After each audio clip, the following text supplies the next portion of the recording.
चलिए दोस्तों, आनंद online classes में मैं करुणेश कुमार आप लोगों का वेलकम करता हूं। जैसा कि आप लोग बराबर अपडेट कर रहे थे कि सर बैंक की जो धोखाधड़ी हो रही है उससे आखिर कैसे बचा जाए, या हमारे साथ यदि धोखाधड़ी हो जाती है या हमारे पैसे को, जमा पूंजी को साइबर क्रिमिनलों के द्वारा उसे ले लिया जाता है या उसे हैक कर लिया जाता है, तो उसके बाद हमें क्या कदम उठाना चाहिए जिससे कि हमारे पैसे वापस होने की कुछ चांसेज हो। तो पहले मैं एक बात आप लोगों को बता देना चाहता हूँ कि जो भी साइबर क्रिमिनल होते हैं वो बहुत शातिर किस्म के होते हैं, और यदि वो एक बार क्राइम कर लेते हैं और आपने उस पर या तुरंत इमीडिएट कोई एक्शंस नहीं लिया, लगभग 72 घंटे के अंदर यदि आप एक्शंस नहीं लेते हैं, ऐसे तो जब भी आपके साथ साइबर क्राइम हो, जब भी आपको आपकी जमा पूंजी लूटी जाए या किसी अन्य तरीके से आपसे वो हैक डेटा को कर लिया जाए और आपके अमाउंट को अपने में रख लिया जाए, तो आप लोग एक ध्यान जरूर दीजिएगा कि हमेशा आप लोग इमीडिएट उसकी इंफॉर्मेशंस बैंक को या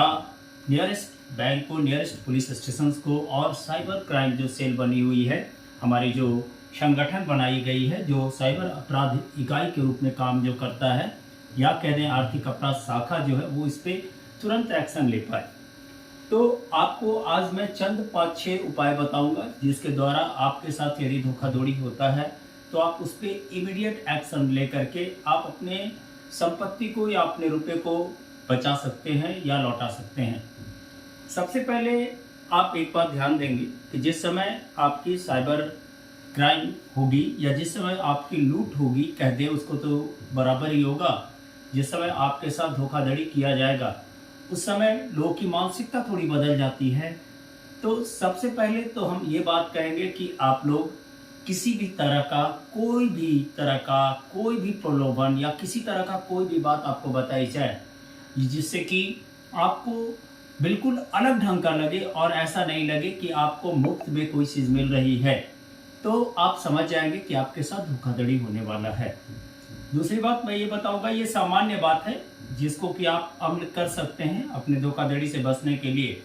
आप एक बात हमेशा, कोई भी बैंकिंग की काम हो, कोई भी बैंक का काम हो, जो भी आप करते हैं वो अपने ब्रांच में जाकर करें। किसी व्यक्ति के द्वारा किसी भी मोबाइल नंबर, किसी भी साइट पे जाकर के नंबर को लेकर के ये काम ना करें, क्योंकि आजकल साइबर अपराधी भी अलग अलग नंबर दे करके, अलग अलग नेम से, अलग अलग नाम नंबर के द्वारा वो बैठे हुए हैं। आप लोग कॉल लगाते हैं, सपोज कीजिए आपने पीएनबी का या एसबीआई का नंबर खोजा और वो जो साइबर अपराधी हैं वो उस नंबर को एक गलत नंबर आपको प्रोवाइड कराया गया और उस नंबर के द्वारा आप धोखाधड़ी के शिकार होते हैं। एक्चुअली में बैंक कभी भी आपको धोखाधड़ी करने का, या बैंक कभी भी धोखाधड़ी नहीं करती है।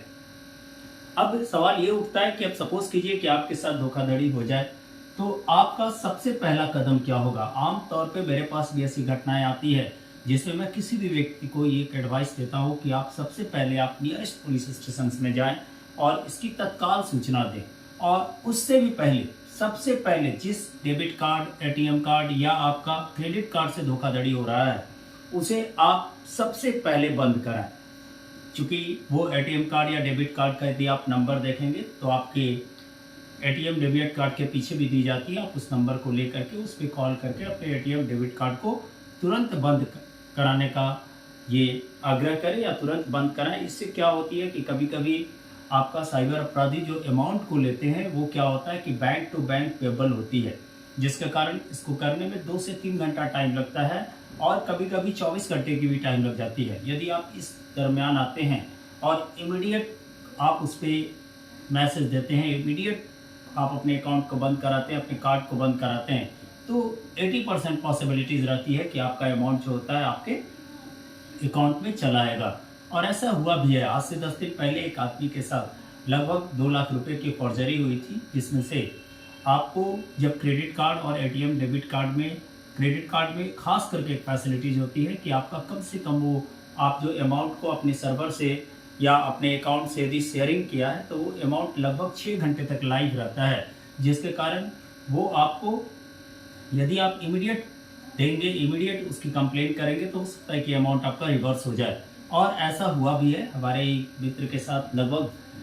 2 लाख रुपए की फॉर्जरी हो गई थी। उन्होंने हमारे पास फ़ोन किया, मैंने उसे तुरंत इमीडिएट कॉज के रूप में बताया कि आप इस काम को क्या करें, अभी तुरंत ही आप पहले कॉल करें। और ये कॉल करने का फ़ायदा मिला कि उनकी जो क्रेडिट कार्ड की अमाउंट थी 99,000 के लगभग, वो तुरंत ही उनके क्रेडिट कार्ड में सबमिट हो गया, यानी उसको ब्लॉक कर दिया गया था।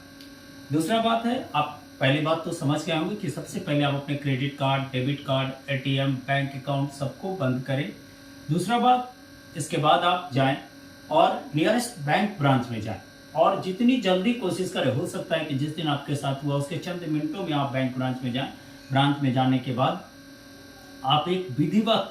आवेदन लिख करके अपने अकाउंट को बंद करें और उस आवेदन को रिसीविंग अपने पास ले लें, क्योंकि इस रिसीविंग को लेकर के जब आप अपने नियरेस्ट पुलिस स्टेशन में जाएंगे तो आपकी एफआईआर दर्ज होगी। और नियरेस्ट पुलिस स्टेशन में जाने के बाद आप अपने एफआईआर को दर्ज कराएं और उसके बाद आप वहां से भी अपनी जो पावती रसीद होगी, यानी जो कहने का मतलब जो आपने लिया उसके एप्लीकेशंस का एक सेकंड कॉपी अपने पास रख लेंगे, क्योंकि आपके पास उसमें सूचना देने की घटना की पूरी ब्यौरे होगी और जो आप कंप्लेन दर्ज करेंगे उसमें कंप्लेन नंबर होगा। यानी कहने का मतलब पहला तो आप डेबिट और एटीएम कार्ड को बंद कराएं, उस समय बंद कराएंगे तो आपको कंप्लेन नंबर मिलेगा, उसे आप कंप्लेन नंबर उसको रख लें। दूसरी बात, आप तुरंत बैंक ब्रांच में जा करके आप उसे बंद कराएं और वहां से भी एप्लीकेशन देने के बाद उसकी भी कंप्लेन नंबर लें, क्योंकि हो सकता है कि बैंक ब्रांच जब तक एक्टिव आपका अकाउंट है और आपका अकाउंट ट्रांसफर नहीं होता है तो बैंक उस समय रोक लगा सकती है आपके अमाउंट पे ट्रांसफर होने से। तीसरी बात, आप क्या करेंगे कि तुरंत आप पुलिस स्टेशन जाने के बाद आप इसकी जो होती है रिसीविंग होती है उसके विद कंप्लेन नंबर आप उसके ले लेंगे। उसके बाद जो आपका चौथा काम होगा वो हमारी सरकार ने भी साइबर अपराधियों के लिए या साइबर क्राइम हो रहे हैं उसके लिए एक पोर्टल बनाया है, रिपोर्ट पोर्टल बनाया है, जिसका नाम है साइबर अपराध रिपोर्ट पोर्टल।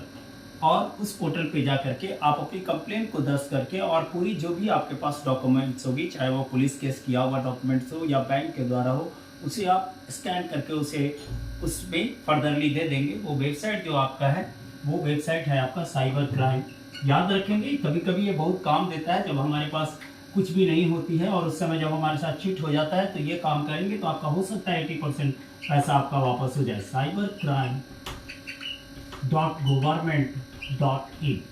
इस पर जा करके आप अपने कंप्लेंट को दर्ज कर सकते हैं। ये हमारी आर्थिक अपराध की जो साइबर अपराध की एक हमारी सेंट्रल गवर्नमेंट के द्वारा साइट बनाई हुई है, जिसमें आप इंफॉर्मेशन दे सकते हैं और आपके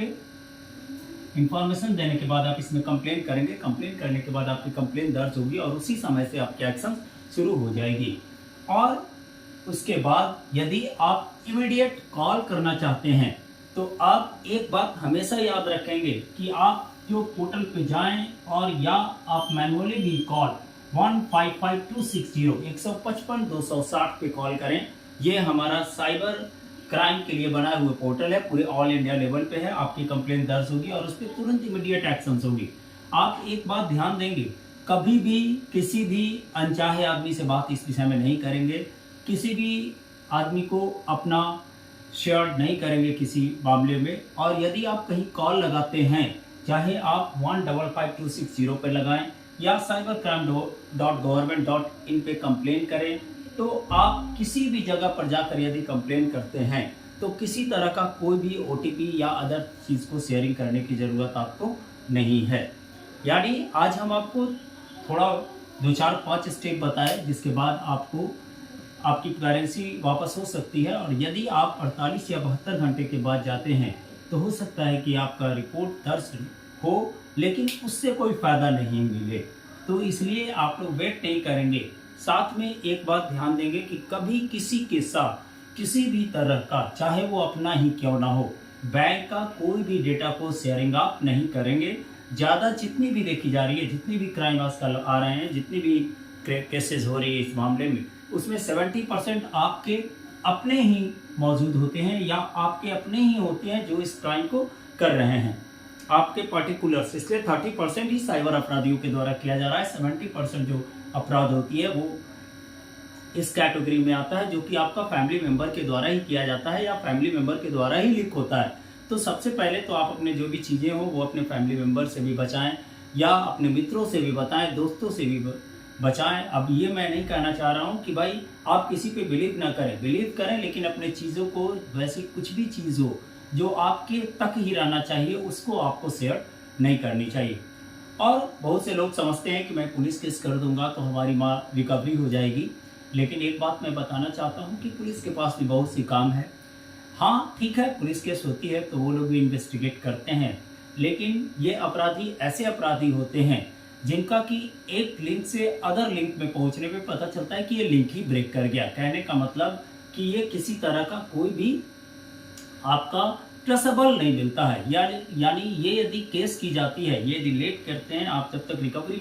नहीं कर पा रहे हैं, तो हो सकता है कि 70% केसेस में पुलिस भी अनसक्सेस हो जाती है, क्योंकि उनका कोई भी डॉक्यूमेंट्स, कोई भी फॉर्म आपका सही नहीं रहता है। फिर से एक अंतिम बार हम बोलेंगे कि जब भी आपके साथ फर्जीवाड़ा हो या फर्जी किया जाए तो आप काइंडली करके 155260 नंबर पर जरूर कंप्लेन करें, पुलिस को इन्फॉर्मेशन जरूर दें, बैंक को इन्फॉर्मेशन जरूर दें और इमीडिएट अपने कार्ड को बंद कराएं। चलिए, आशा करेंगे कि आपको हमारा वीडियो आपके लिए लाभदायक होगा। हम आपको कुछ 5-6 स्टेप आज बताएं, उस स्टेप को फॉलो करने पे 80% लोगों का पैसा वापस हो जाने की पूरी संभावना होती है। और मेरा चैनल, आपको हम बोलेंगे कि हमारा वीडियो यदि आपके लिए यूज़फुल लगे तो आप हमारे चैनल को सब्सक्राइब जरूर कीजिएगा, और सब्सक्राइब करने के बाद आप मेरे वीडियो को लाइक ज़रूर कीजिएगा। और फिर अंत में हम आपको ज़रूर बोलेंगे कि आप अपने संपत्ति की सुरक्षा खुद कर सकते हैं, इसीलिए किसी भी तरह का कोई भी चीज़ का शेयरिंग आप किसी से ना करें, क्योंकि आप वैसा करें ही नहीं जो धोखाधड़ी आपके साथ हो। चलिए, धन्यवाद।